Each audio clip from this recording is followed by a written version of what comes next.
Coming to you from the Black Swan Media Studios, this is Fireside Chats, talking to the real difference makers in the world.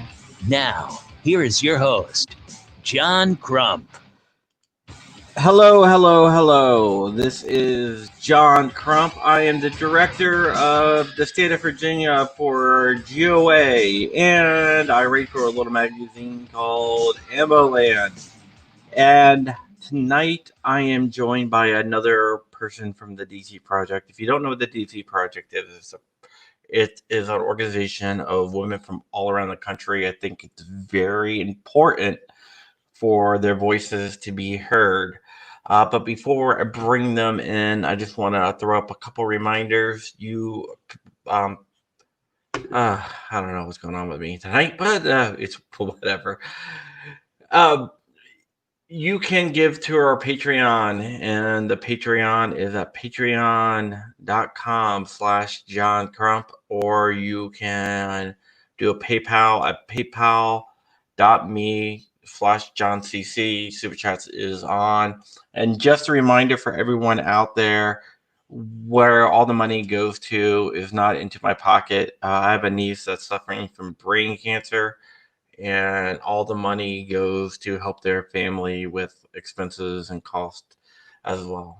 There will be a GoFundMe that I forgot to put in the description, but I'll put that in there a little bit later. But the GoFundMe is also to help them. And I see, oh yeah, thank you. The shirt, 2018 SHOT Show. Great. Somebody from the YouTube chat pointed out my shirt. And without further ado, from the great state of Ohio, I know I butchered this so bad tonight. I have no idea why. Probably because I was sleeping. My kid fell asleep, and I fell asleep with my kid. So I just woke up a couple minutes ago. But I'm going to try to say her last name, but I always butcher it. Amanda Suffecool from the DC Project in Ohio. Yeah, no, you got it. That was it. Suffecool.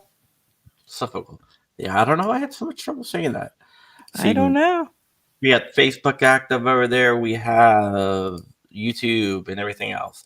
Okay, so we know a little bit about the DC Project, and what I'm trying to do, I'm trying to get every woman from the DC Project to give me their view of what the DC Project is. Oh, so wow. You're going to be busy with that. Yeah. There's some pretty amazing gals in that. Oh, yeah. I've had a lot. I've had Holly on, Jill, Diana, of course.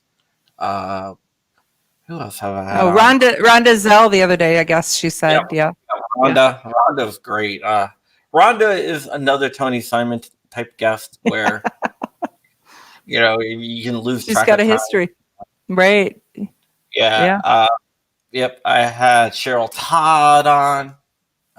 I've had a lot of women from the DC Project, and so Amanda, tell us about what the DC Project means to you, and what is your definition of the DC Project?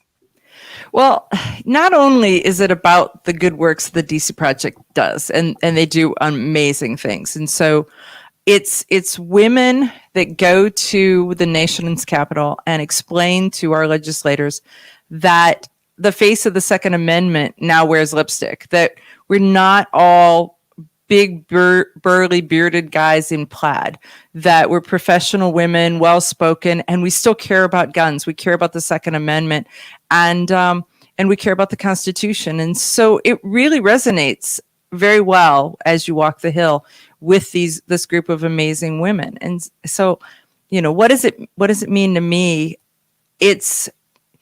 I have been an anomaly for a long time, thinking that, you kind of feel like you're out on your own talking about guns and training and education. And all of a sudden I realized that there are women like me all across the nation. And so for that alone is the value of the DC Project to me personally. All right. So how did you get involved with the DC Project? How did you find out about it? In the very beginning, it actually was that both Diana and I had been reached out to by by a TV show of some sort, that they wanted to follow us around, see what we were doing, and film it. And so we did our pitch, and I didn't know that she had at the same time I had. We did our pitch, and they came back and they said, well, they wanted to end with a crescendo of some sort. Well, we're gun people. We don't want crescendos. We, calm is kind of one of the things you want. So when the TV show got done and told Diana Muller and me that we were both extremely too boring for the pitch, then Di said she had this idea and she wanted to go to DC and she wanted to talk to her legislators. But that's how we'd gotten connected, so that she knew I existed. And honestly, in the beginning, I told her I didn't think I could do it. I'm working full time. I'm doing some other stuff. I couldn't do it.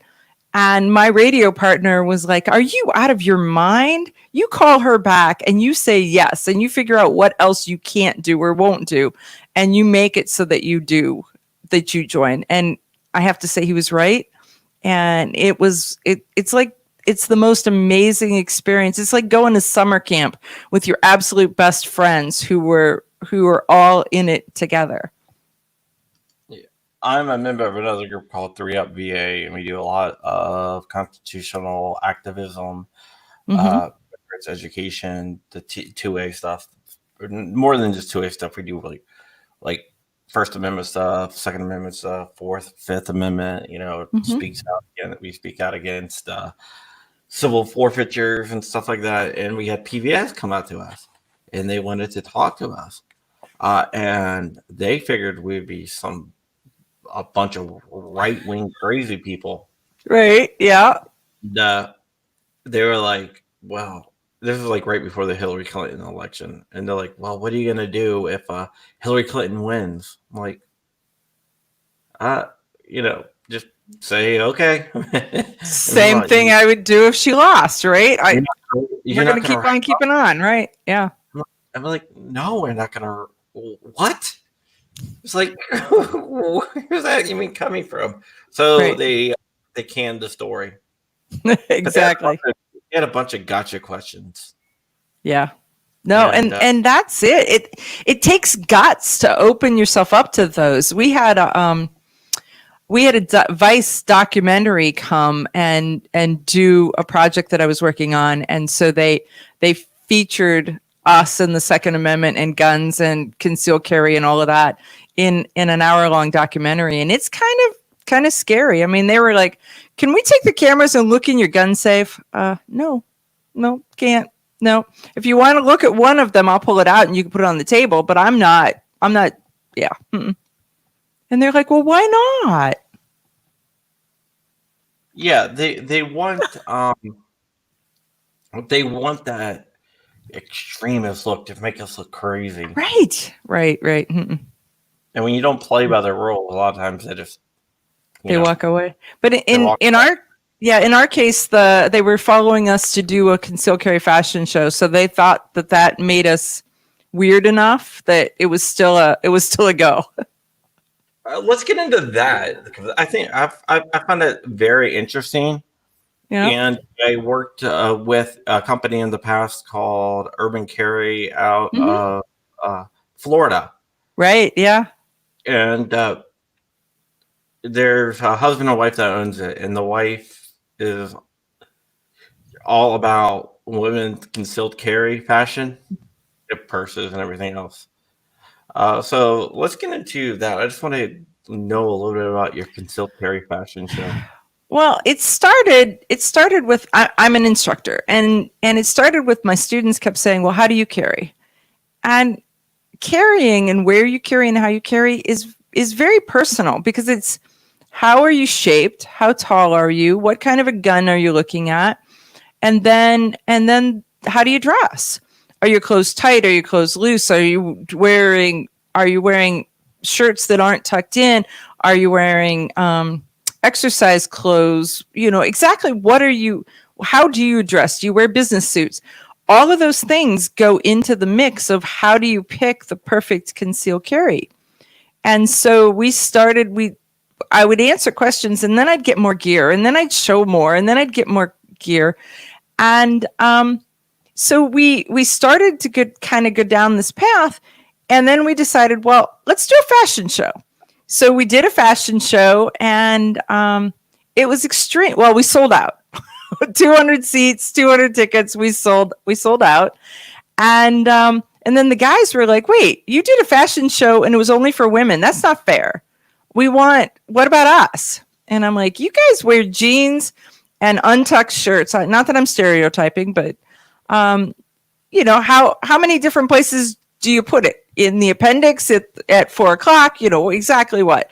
But no, we got so we've been doing fashion shows since 2014, and we do about 25% male models, 75% female models, and we model anything from concealed carry t-shirts to ankle holsters and everything in between, and purses, backpacks, bags, the accessories that kind of go with it, and just demonstrate. Really, the concept is we show you what you can't see. And because most people, when they first start to carry, don't you feel like your gun has got this neon sign that's pointing to it saying, "Don't look, there's a gun right there, a gun. See it? Is it printing? Look at the..." And really, you find out that most people aren't paying any attention. You don't really realize it's there. It's not that big of a deal. And so by demonstrating what they can't see, it helps people be more comfortable about what they do and how they carry. In the state of Ohio, 1 in 14 adults has a concealed carry license. You don't see people's guns. You don't notice. Yeah, when I used to teach concealed carry classes, one of the things I used to always point out is when you're wearing a gun, don't worry about it printing when you're out. If you keep on thinking, is it printing? Is it printing? Is it printing? And that's not to say you don't make sure it doesn't print before you leave the house. Or right. Print a minimum amount of printing. But what I always used to say is, how is someone going to notice it more when you don't keep on touching it, or when you keep on pointing the whole fiddle with it. Don't stop. We have so much stuff that we hang around our waist anymore. People have cell phones and flashlights and knives and all of this stuff. I mean, it's kind of like we're wearing a Batman belt to begin with. So what's one more bump or bulge? And then there are people who are built with a bump or a bulge. So even if you see something, would you really say something? Or do you think, I wonder what you got there? Yeah, people are not going to notice. People are so into their phones and everything else. Right. That they don't even notice at all. They don't. It's really funny. One of the other things I used to do is go, don't look around. The person behind you, what color shirt are they wearing? And they'll be like, I don't know. And they're like, so you're gonna notice what they're printing, but you're not gonna notice a colored shirt. The shirt that they're actually wearing. Yeah, can you tell me if it's a button up or if it's a t-shirt? You don't pay any attention. Yeah, exactly. Yeah, so the only way you're gonna pay attention to it is if someone keeps on doing something out of the ordinary, like reaching back, touching it. And that's one of the things that is the hardest to break, because that's going to be a habit when you first start carrying a firearm. Whether you like it or not, you're going to have to make a conscious effort not to do that. Right. And because in the very beginning, you need to make sure that it stays covered. Your shirt doesn't come up, and that it stays where you put it. So many people buy their first holster based on price and their second holster based on comfort, So yeah. Yeah. I stay away from the ultra cheap holsters I'm not going to name them, but I don't name them. I don't name them. I just know that I have a good quality holster, and that's what you recommend, is one that you can turn it over. Your gun stays put so that no matter what you're doing, your gun stays where you intend it to be.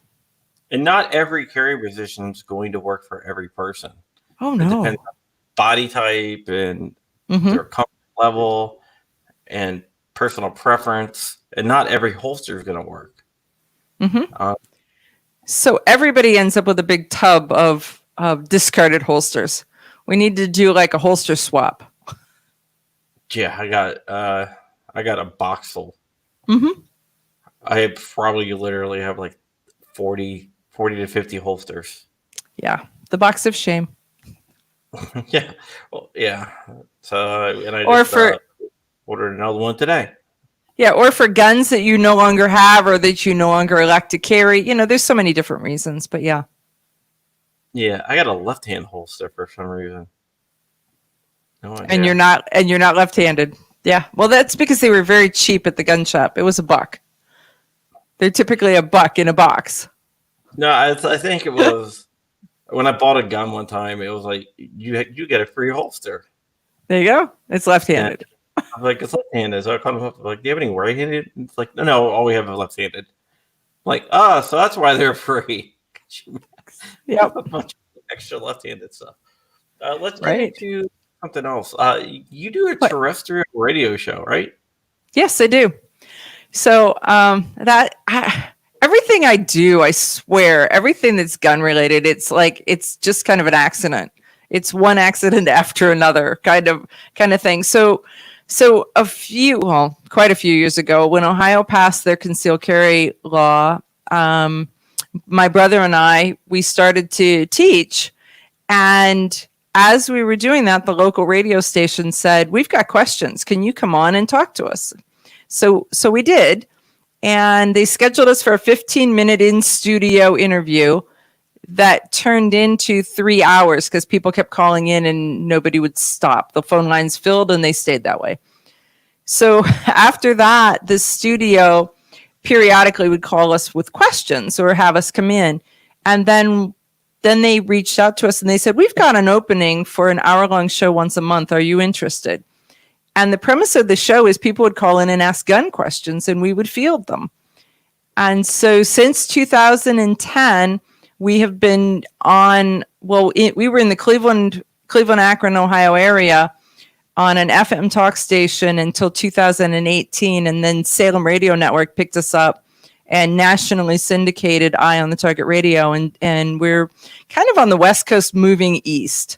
So why the West Coast? I don't know, but Oregon, Washington, Utah, Minnesota, yeah, that's kind of where the start of the show is and where it's growing from. Yeah, that is very interesting. Doing a podcast, it's a little bit different from the radio. I've done radio shows, and one of the things that's really hard to get used to is the commercial breaks. Oh, hard stop. When that clock stops, you better figure out how to exactly get your sentence to the end without a gap. Yeah. Yeah. Every time I do a radio show, like Bill Frady, I go on his show a lot, and he does a radio. And it's always like, hold that thought for 1 second. We're gonna get right back once we hear word from our sponsor. So it's that hard stop is just something that I don't know if I could do all the time.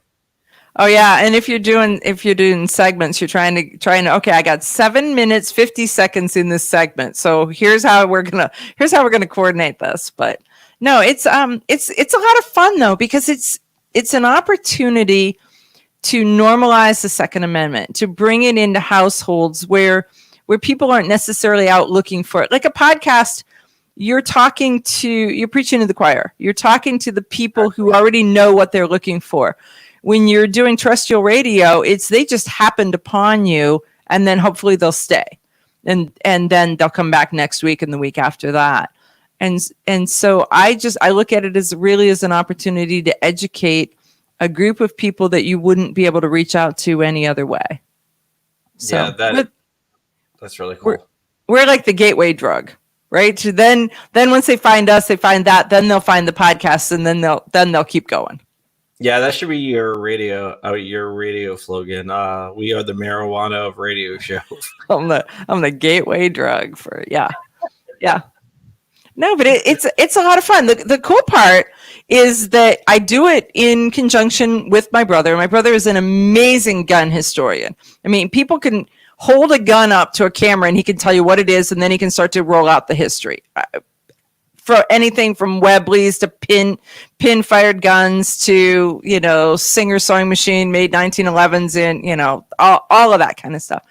And so it's great fun to be able to answer questions and bring that kind of information to people that they wouldn't. How do they get it otherwise? Yeah, I'm friends with Paul Schul, who used to have a show on National Geographic. And the name of the show escapes me right now, but it was on a gun range show. And he is a Canadian.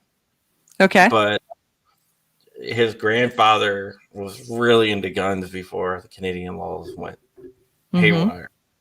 So he researches all these guns, and he's an amazing firearms historian. Even though he has to come to the States to fire a lot of them.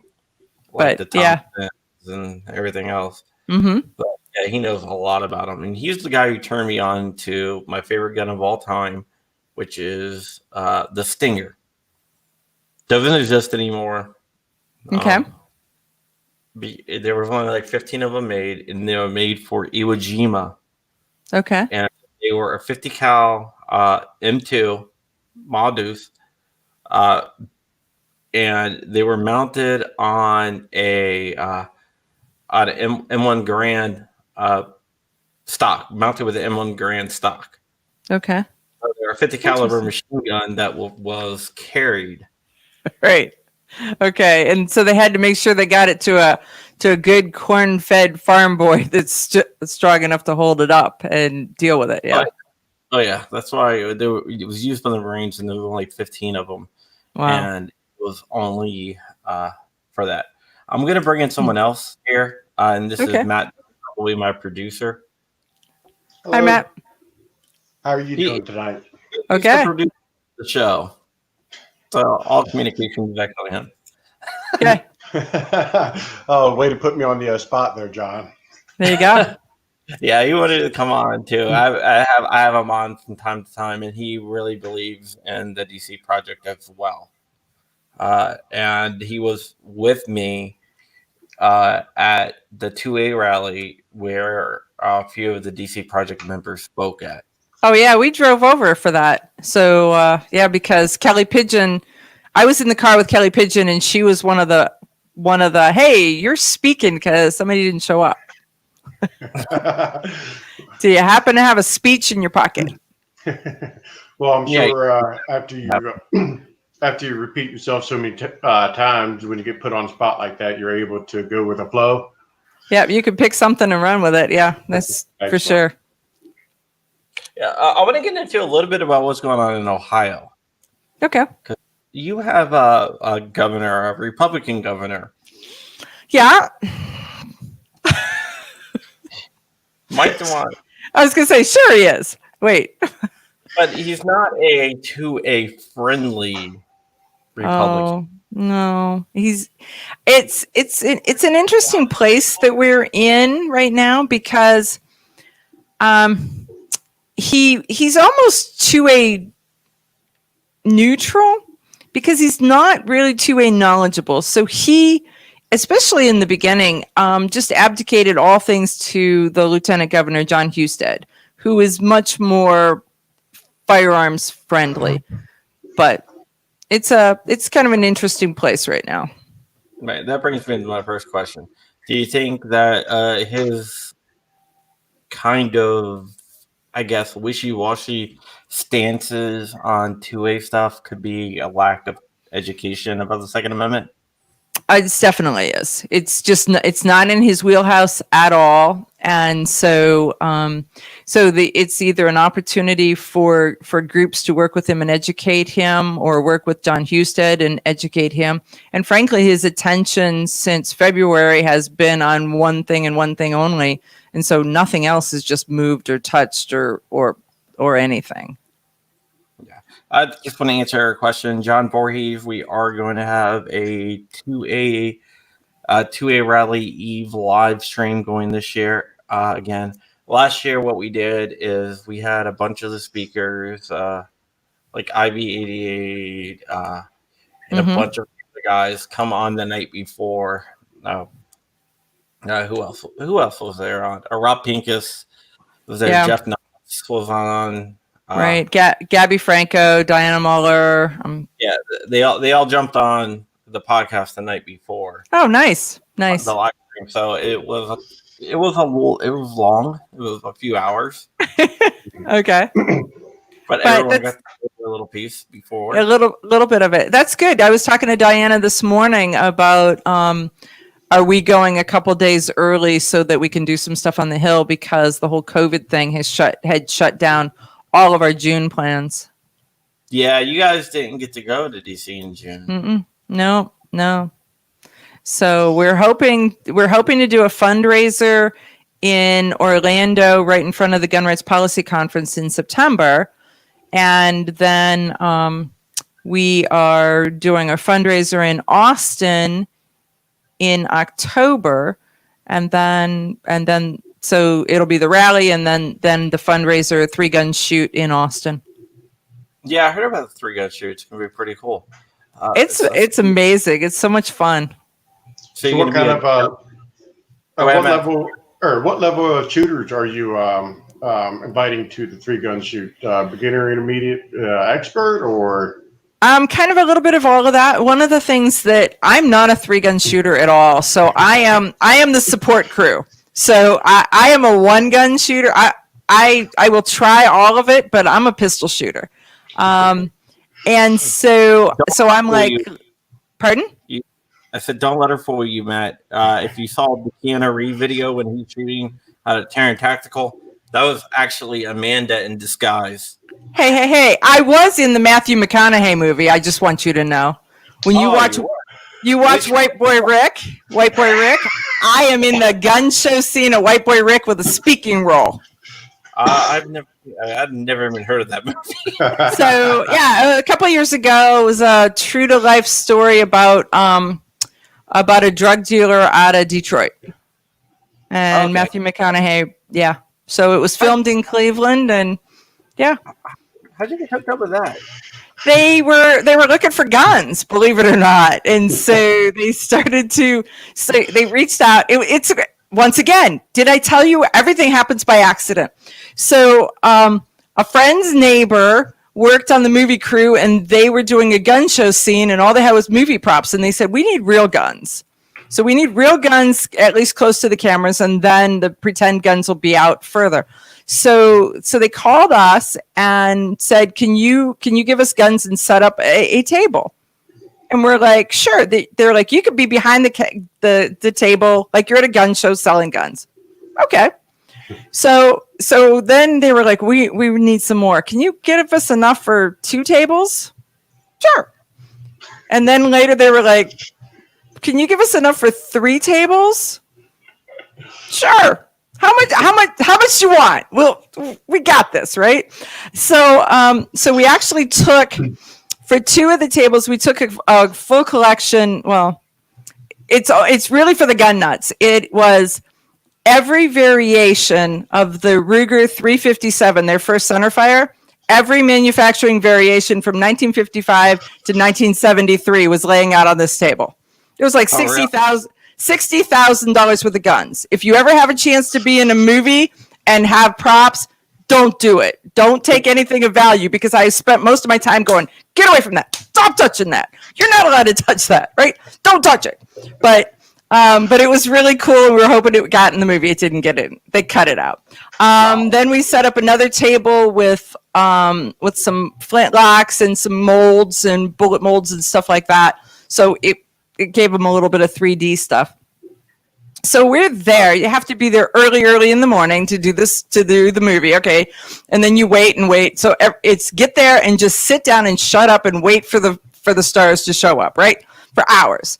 So we're doing that. And then all of a sudden they come in and they started filming, and we're watching, and you film the same thing 10 times from every different camera direction. So you do it, and then you do it again, and then you do it again. It's like, oh my God. Then for some reason, the Russian director walks up to me and he's like, you come with me. Okay. So he walks me over to this other guy's table, And he says, I want you behind this table, and I want you to sell a gun to this actress, this model. And I was like, okay. And so the guy who actually owned all the stuff at that table, he's like, where do you want me? And the director looked at me and said, I want you out of here. Right? I'm like, uh-oh. So I'm like in the gun show etiquette thing to the guy. I was like, can I touch your guns? And he's like, do you know how? Yeah, I think I got that part. So in the end, I ended up trying to sell this gal an HK squeeze cocker gun in the very beginning scenes of the Matthew McConaughey movie. That is hilarious. Yeah, it was just a little different. So people will call me and they're like, "Was that you?" Yeah. I'm like, 8 words, 5 seconds, boom, I'm out. Right. Mm-hmm. Yep, me. That's better. It's more than most people. Mm-hmm. Yeah, people have spent years trying to get to that position. Yeah, it was crazy. There was a guy. Okay, this is the craziest part. So every time they're between filmings, you're talking to the extras, just trying to figure out who's doing what and why they do it. And so many people take their vacation and to go be an extra in a movie. So there's this guy who kept walking in front of us, and I'm talking to him, and he said, "Oh yeah, I just got done. I was down in Cincinnati, and I was in a movie down there, and I was there for 11 days, and 8 of them I was naked." What? Exactly. I'm like, naked, and he said, "Well, I was wearing a modesty sock." So I'm like, I still don't know exactly what that looks like because I am not Googling it on anything that I own, right? Because I figure that it's going to have a memory and it's going to come back, whatever it is. So if I ever ask to borrow your phone, don't let me, because I still want to know what that is. I have no idea, and you may have to Google it. You could Google it, and then you could tell us. Producer Matt, that's Cowboy. We got a job for you. On it, boss. Oh yeah, I think it's going to haunt your phone forever, though. That's the yeah. So anyhow, I found humor in it. Yeah, the name of the movie is White Boy Rick. Give me 1 second. I'll throw it up on the screen here, just so people are asking. Yeah, it's the very beginning of the movie, and yeah, there it is. Yeah, so White Boy Rick.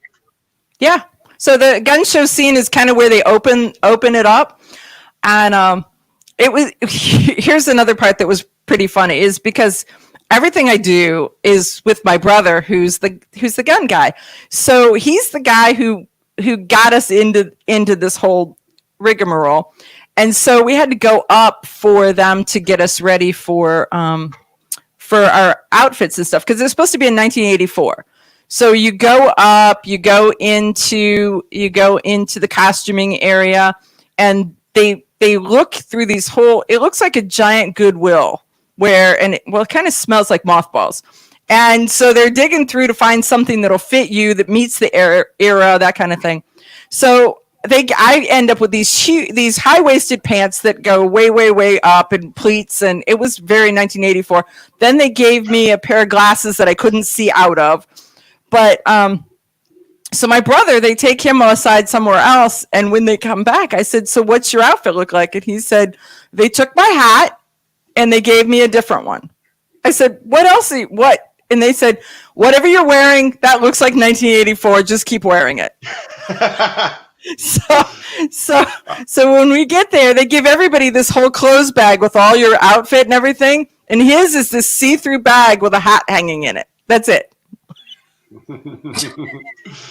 All right, so modesty sock, it's not as bad as I was originally thinking. I'm sure you were too. It's basically, think whitey tighties that make you look like a Ken doll. Oh, okay. I kind of was assuming more like an elephant's nose. I don't know. Banana hammock or whatever those are called. Something, yeah. I thought it was just a sock with duct tape. Exactly. Pretty much. Yeah. That is interesting. Thank you. That's why I have a producer, so he can sort of ask me, like, what the hell are you Googling? Right. For the show. Should be like, That's it. you do a Show prep. and Yeah. None of that was in the show prep. None of that. Yeah. Well, also I'm a curious individual, so it does I can roll with it very well. Okay. I don't know what that means. Was that part of your Eagle Scout training? No, that was not. I guess you could say that was friendly and courteous. That would be a part of it. Yeah. Okay. So back to Ohio. Okay. I don't know. I told you we can get off on tangents. We can. That started in Ohio. It was filmed in Ohio. Got it. Mm-hmm.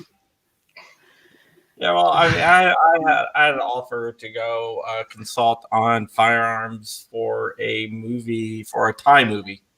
But I turned it down because it was like 3 months in Thailand. There you go. And yeah, my wife, John Voorhees says he was getting scared. So I had to turn that down. But my movie career I've never been in a movie. There you go. Plenty filmed around here since I live in the DC area. I was this close. There you go. Oh shoot! Mel Gibson, the Patriot. All the extras running down the hill in that big last battle scene. Mm-hmm.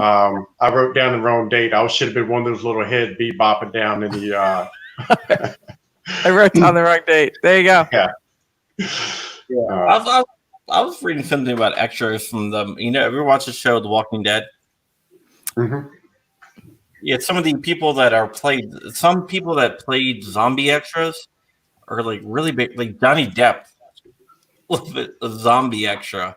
Okay. And all these like really super A-list famous people. They're kind of trying to hide them in there to see if you notice. Yeah, and they and they're uncredited zombies. Oh, funny. Yeah, it's kind of cool. It's like the Star Wars thing where they have a lot of the stormtroopers or like famous people. Like they had like the two princes were stormtroopers. Daniel Craig was a stormtrooper. Yeah, so it is definitely interesting. Getting back to Ohio though, where do you see gun rates in Ohio going? I know you guys there's some stuff that is kind of sketchy in Ohio with gun rates. Not like Virginia.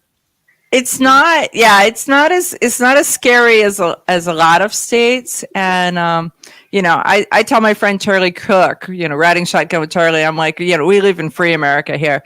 But I'm hoping that at some point we end up with constitutional carry. But we passed our concealed carry law in 2004 and have modified it and just loosened it up and loosened it up and loosened it up multiple times since then. And there's some things that I'm not thrilled with, but it's not horrific at this point. And the stuff that they're looking at, there's not a lot of legislation that's looking to tighten up or take away. It's solely Charlie Cook. It's solely, that's just kind of his he ends everything with this crazy little hee thing. If you see any of Charlie Cook's stuff, you'll see the hee. But Ohio is looking at trying to loosen some stuff up. They're either not going to change it or they're going to modify and make it a little better, a little looser, a little easier. If they ever get off the dime. Constitutional carry would be awesome. Mm-hmm.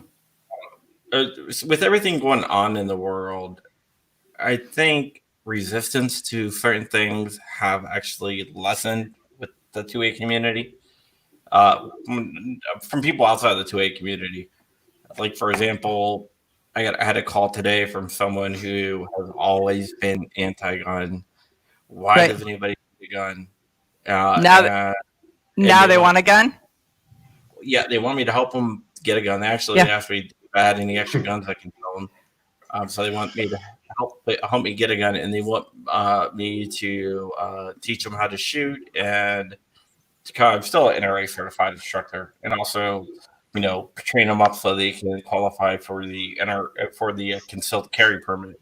And at the beginning of the year, back in January, there is no way this person, I'm not going to name them, Right. But they're so anti-gun, there's no way they would have called. The fear is a great motivator. And when people learned through this COVID thing and the riots and all of that they learned that the police weren't coming, couldn't come, don't plan on coming, that the government will allow a 6-city block to be blocked off and nobody can get in, nobody can get out. Well, what happens if that's your house inside that zone that they've decided to pick out? What do you do? When they'd call the police and the police were like, yeah, I can't get there. We don't have enough police. Whatever that is. Have you seen the numbers of guns that are being sold month after month after month? And the interesting part is how many of them are to formerly non-gun owning households. And so that's one of the reasons why the Polite Society podcast and a group of instructors did a series called Guns 101, 101 videos on guns and gun safety, to start out with what do you do and how do you do it if you have a gun, if you got a gun and you're in lockdowns where you can't get it to an instructor, you can't get to a friend, you don't know really how to learn anything about it. It's because fear is a huge motivator, and there's a lot of people who were gun neutral, maybe anti-gun, but primarily gun neutral, who said, I need a gun. And instructors are seeing classes left, right, and center that they had not seen in years. Yeah, I'm going to pull up something else here. But you are absolutely right about that. And I did an article about it, and I actually got my picture in the magazine when I wrote the article. And there it is. There you go. There I am. Producer approved. That's me, and that's my article that I wrote. But yeah, it's amazing. It is, and I mean, but you can't blame them. I mean, I want to welcome them to the community. I want to say, what can I do? What can I do to give you knowledge and education to make you feel comfortable and safe with it?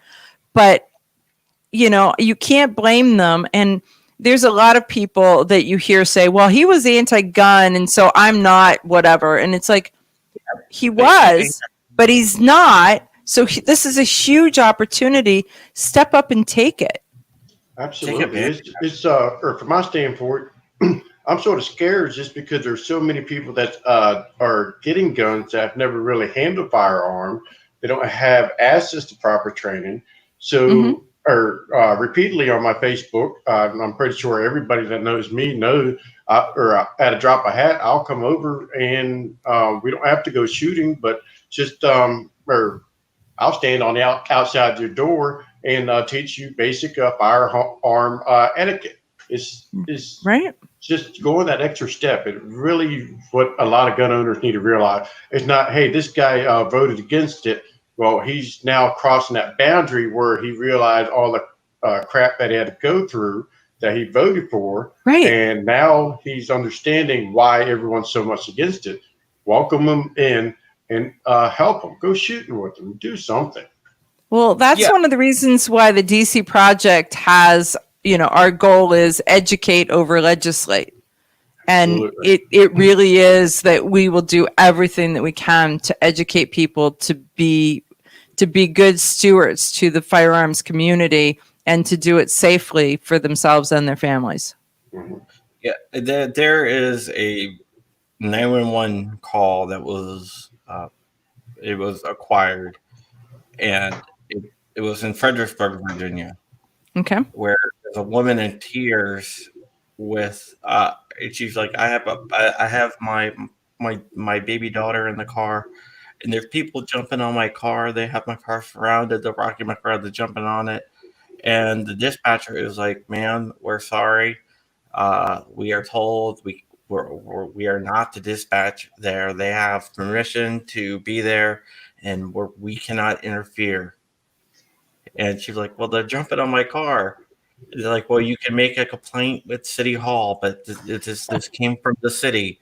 You can't. Right. We can't dispatch officers. And you hear this like panic, this absolute panic, and this lady, as she's being told that no, the police aren't coming because our policy is to let them do whatever they want to do. Well, the whole belief, the American belief is that even the people who didn't believe in guns really sort of believed in guns. And it's because they didn't have to carry a gun, because they could call 911 and someone with a gun would come. So what they found out is if they don't have a gun, someone with a gun may not come. And that really is kind of the change to if there's a theme for 2020, it's that awakening right there, that they're going to call for help and the help may not be able to get to them. That's one thing I'm really like to see some statistics on, is how much more preppers are going to be out there, how many more firearm owners are going to be out there, even though that one can't be added to the statistic. Well, there is some statistics out there that says in the month of March, which I have it, 70% of all guns sold were to first-time gun owners. And there was 2.5 million guns that went through NICS checks in the month of March. 3.5. Through in March? The number, okay. Well, I think there's different numbers from different places, but I might be wrong. I don't know. I thought it was because the numbers I had heard was that in January and February, it was 2.5 million guns. Month of March, it was 2.5 million guns. The month of April is 2.7 million guns. And the month of May was more than that. So, and it just kept going up and up and up. And so whatever the number is, it's a big number, but it's not an inclusive number, because if you're in a state with a concealed carry license that allows you to use that as your justification to buy a gun without having to do a 4473 call in, you don't get counted in the numbers. Even though you do the paperwork and you give them your concealed carry license, you're not counted in those numbers. We are actually, the ATF sent a letter around to all the states that allow that, saying, hey, stop that, but that's in there. That's the law that says the states are allowed to do that. Right. It's states' rights. Come on. So GOA in Michigan is suing over that. Okay. Good. Because it's Michigan to stop it, and they told other states to stop it too. So Michigan stopped it, so GOA is like, okay, well, we're going to sue the ATF on this because we have standing, and that makes sense.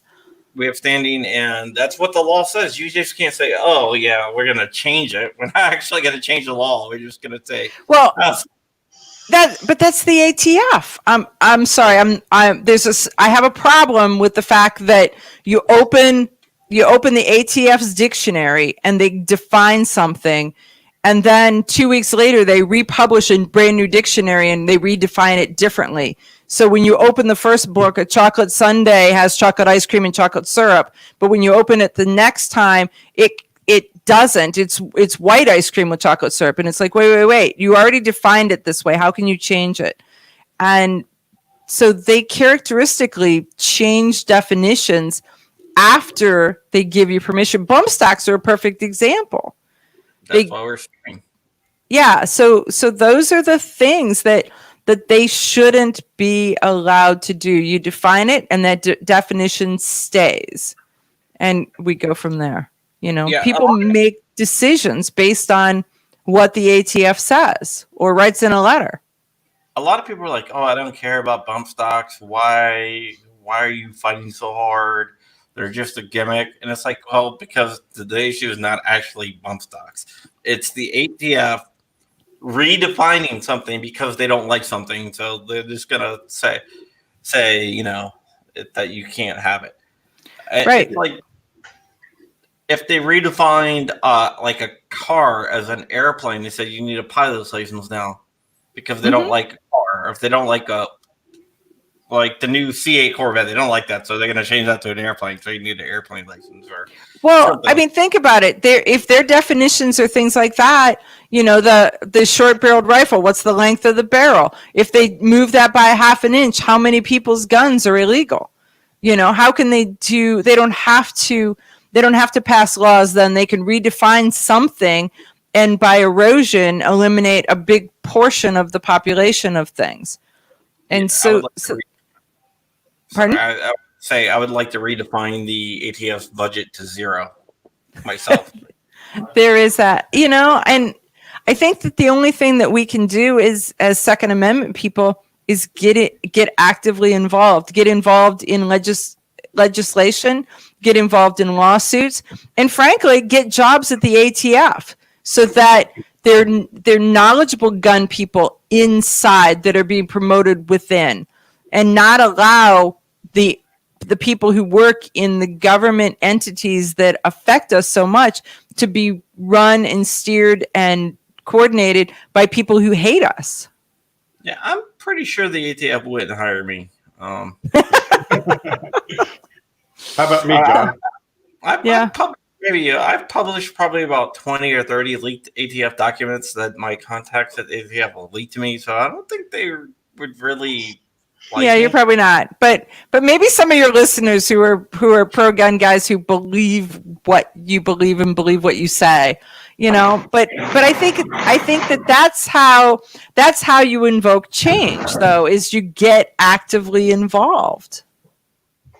Yeah, you have to, and it's really hilarious that the ATF even exists when I just don't see a reason why they should exist. I mean, for what? Right.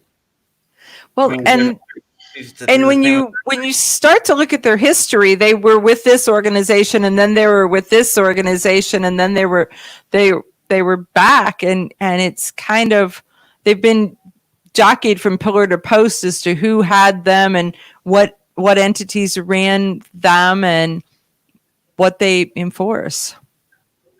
It's like the whole Waco thing. That was an ATF thing. And when the guns there were illegal, they're like, oh, but there was child abuse going on. It's like, you're the ATF. Right. You don't investigate child abuse.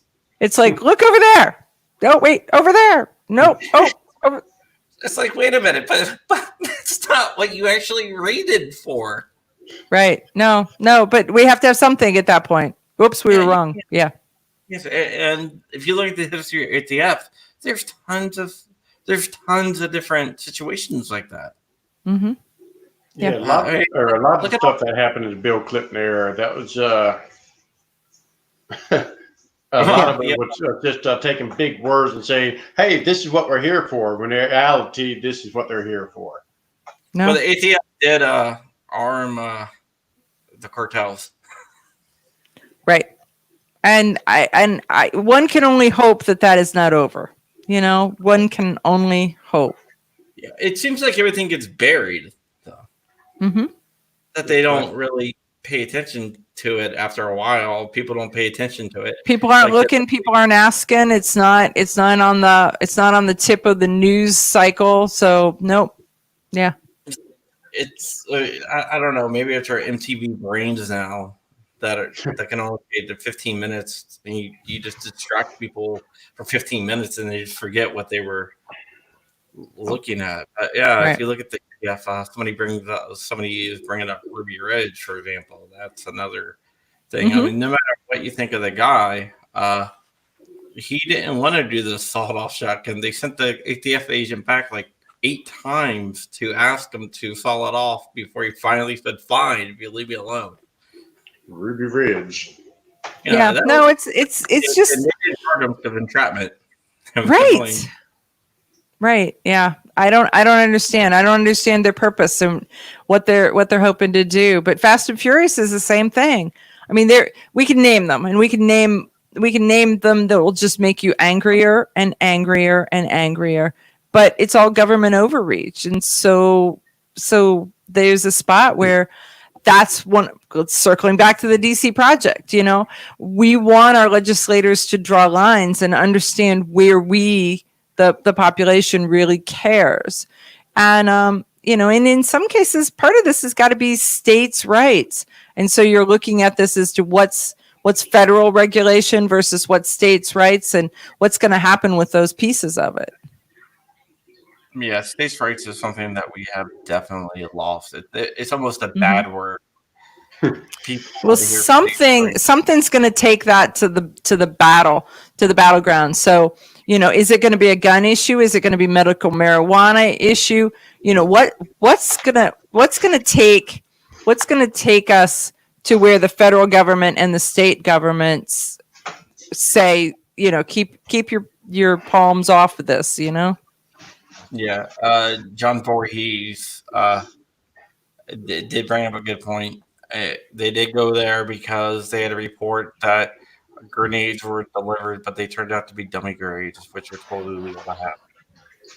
Yeah, That the Waco thing. It's I don't know. I have no love for the ATF at all.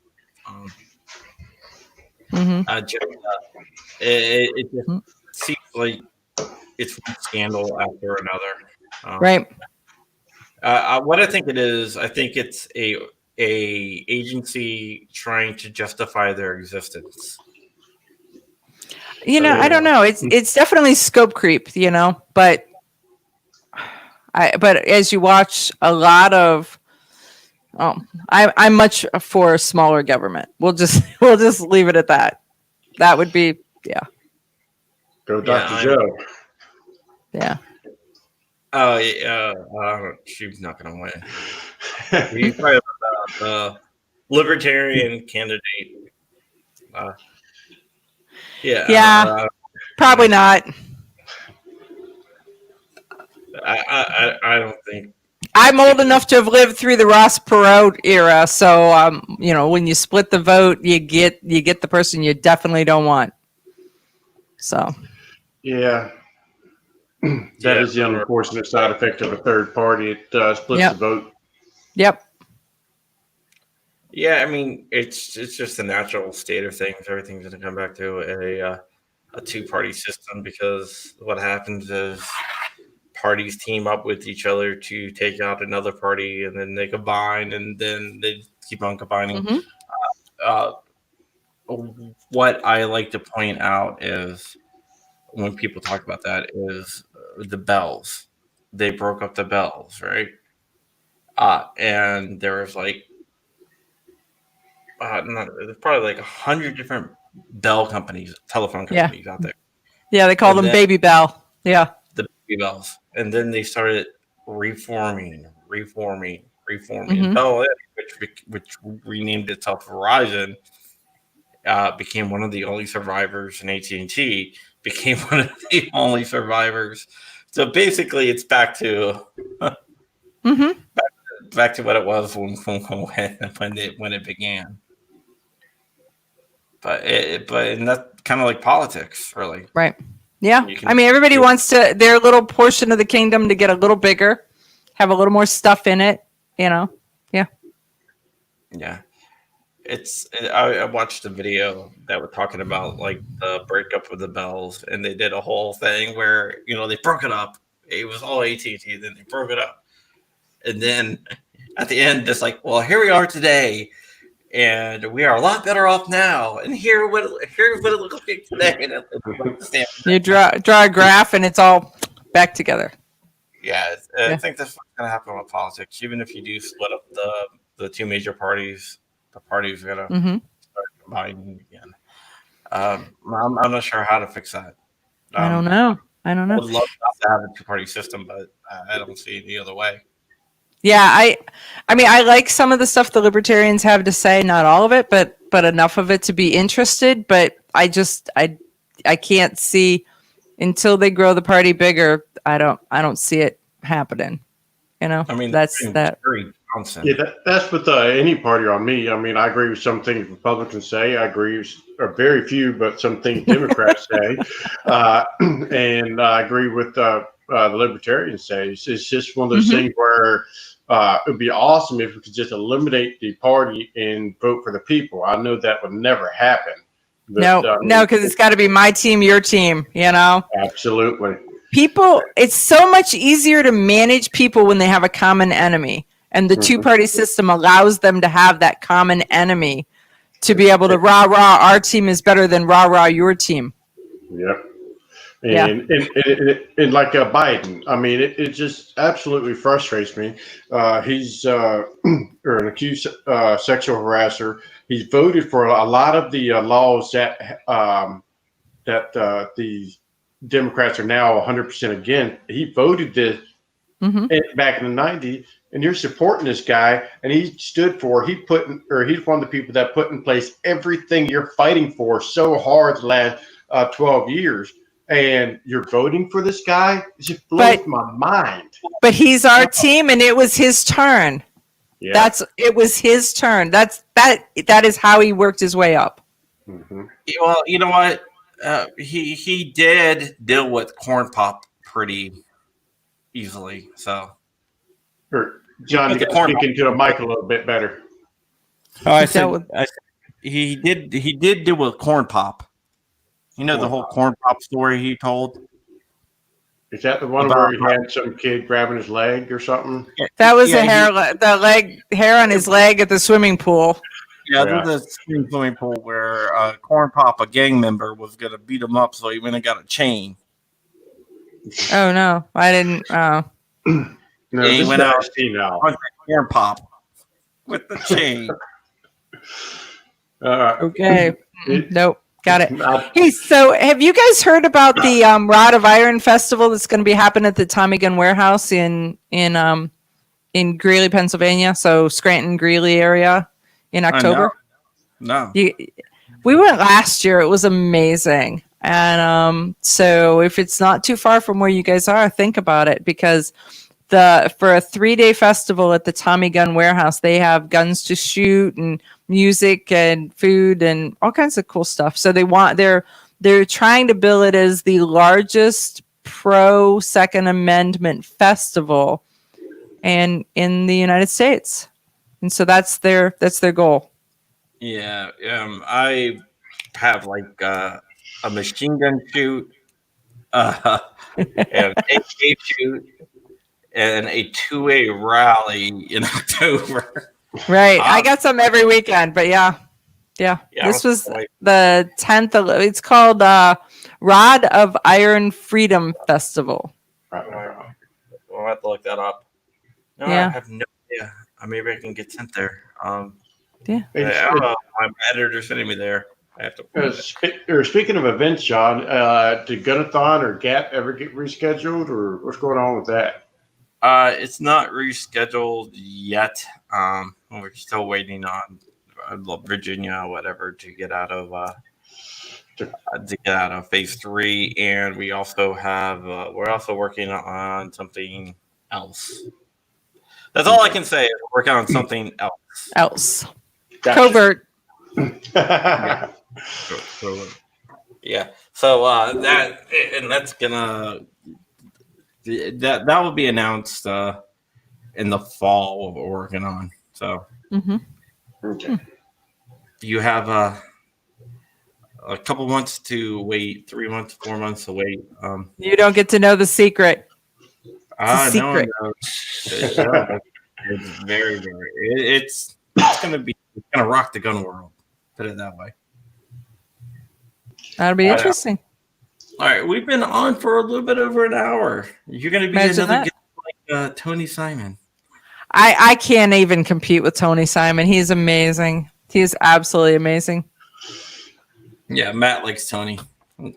He loves him. Well, Tony. Who doesn't? Who doesn't like Tony? You know, And just all the stuff that he does and how he puts things, just generally how nice he is. He's just, there's some people that are extremely nice in the QA community, and Tony Simon is one of them.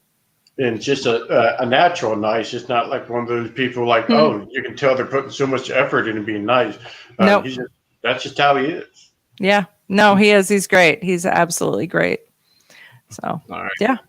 All right, Amanda, give us your plugs and pitches. Well, tune in to Eye on the Target Radio, and I believe Pardon? How can people find that? You can. We're on Stitcher and iTunes and all of that because we do the show live. They can listen live. They can go to eyeonthetargetradio.com and catch it live from there. They can, and then we podcast it, and so then it's on all the different podcasty stuff.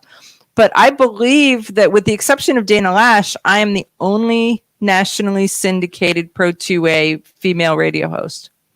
So yeah, so awesome. there's like a club of 2, right?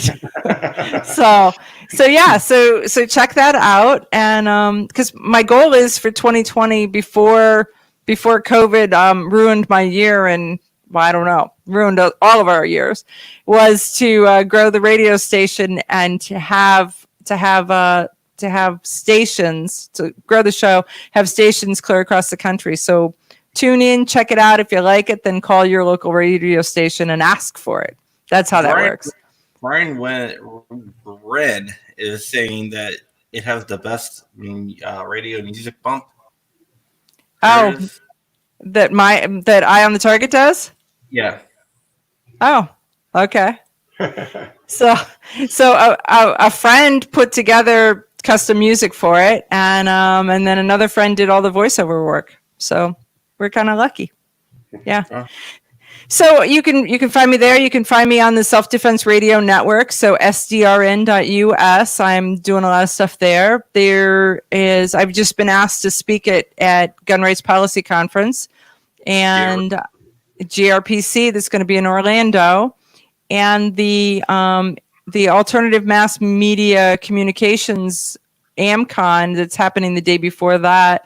I'm going to be one of the hosts for it. So I'm kind of doing a lot of crazy little stuff right now. If you go to AmCon, you probably know G-Webs. Mm-hmm. Pete. Yeah. Pete. Yeah. People know him, but people don't know his face. He works hard to make it to where he's like the shadow man. Me too, but he's like the shadow man. You'll get to. He wants to be covert so he can go into different people's shops and places without them knowing. Yeah. G-Webs was out at Red October in Vegas. I was there at Vegas and was like, and we just never met up. But the week after that, he was in DC at the 2A. Right. Rally.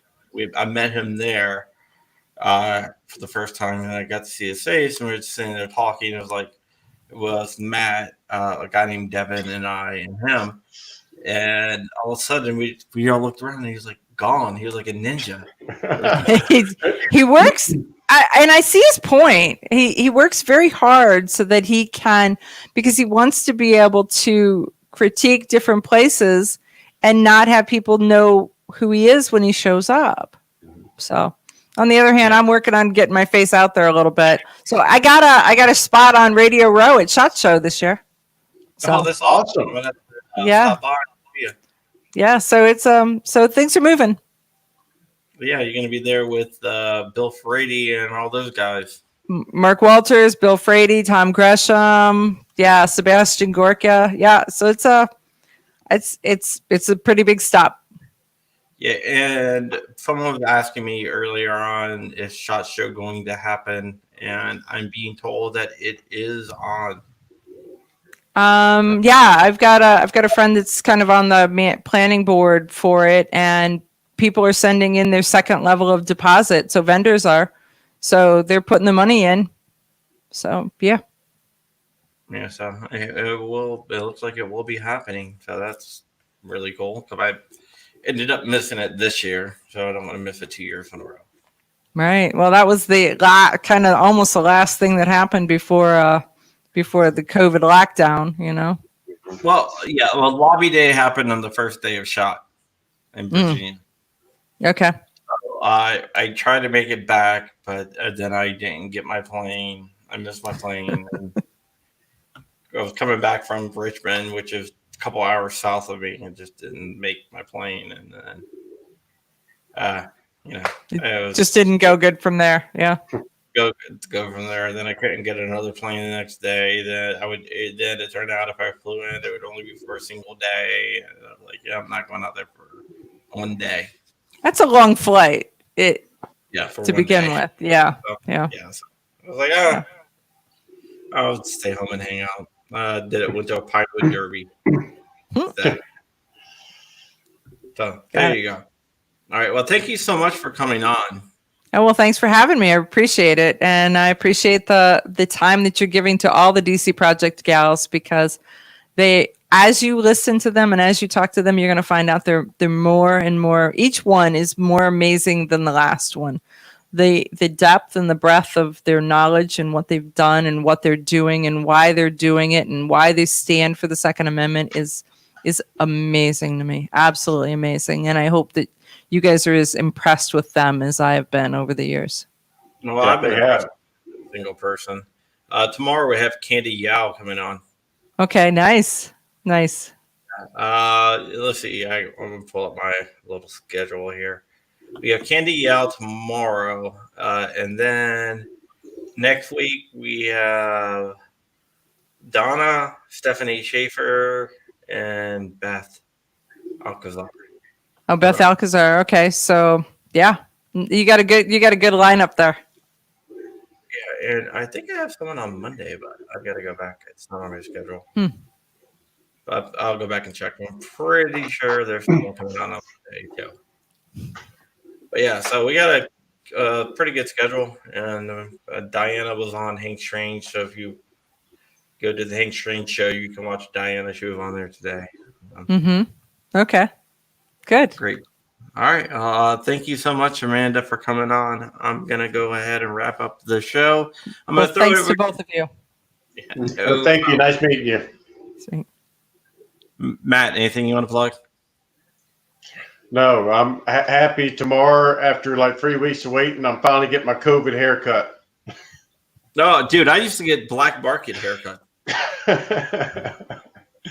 I don't know no hairdressers that I knew were taking any more customers. Well, I would call the lady that cuts my hair and be like, "All right, can you cut my hair?" She's like, "Yeah, meet me at this time." So I would call, be like, "I'm coming up to the door up, show up in the door up." It was like a speakeasy, but for haircuts. You see any coppers? You see any coppers around? No, I don't see any coppers. Elliot Depp was down the street busting haircut people. I don't know. All right. Well, thank you so much.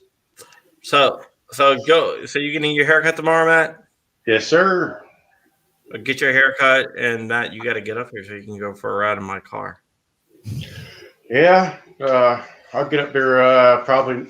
Well, you never know. I'll find out a day and we can get up there. I'm at 625 to the wheels right now. All right. Well, you're gonna. I got nothing on that. I got 300 horsepower in a minivan, so I got nothing on that. Yeah, I bought a grocery getter and decided to make it so it can beat, a lot of the muscle cars out there and sports cars. Okay. So what'd you do to it? Did a piggyback system. Did some stuff to the engine, bigger turbochargers. It was a twin turbos, bigger turbochargers, did different intercooler, a bunch of different. I'm not done with it yet. And it's his son's car. Yeah, my son's the one who picked it out. I'm going to replace a lot of the stuff with carbon fiber to make it a little bit lighter. Just so I can get groceries really, really fast. There you go. All right, guys. I'll be back tomorrow with Candy Yao. You can check me out on Patreon at patreon.com/John Crump. Every penny that I get goes to my niece who has brain cancer. We're trying to raise money for her, so we're doing anything possible. We have a GoFundMe set up as well, where you can just PayPal me over. PayPal.me/John CC. Super Chats is on. So if you're watching this on YouTube, which you should be, because that's where I'm trying to push everyone to, get over to YouTube, guys, at youtube.com/John Crump 2. I know you guys don't want to move, but one day I'm just going to turn off every other link. Follow me at Real John Crump on IG or Facebook. 25% off your Gun Owners of America membership at gunowners.org/black-swan-media. Like, comment, subscribe, hit that thumbs up button. Thank you for watching, and I will see you guys tomorrow with Candy at 10 o'clock. I'll see you guys later.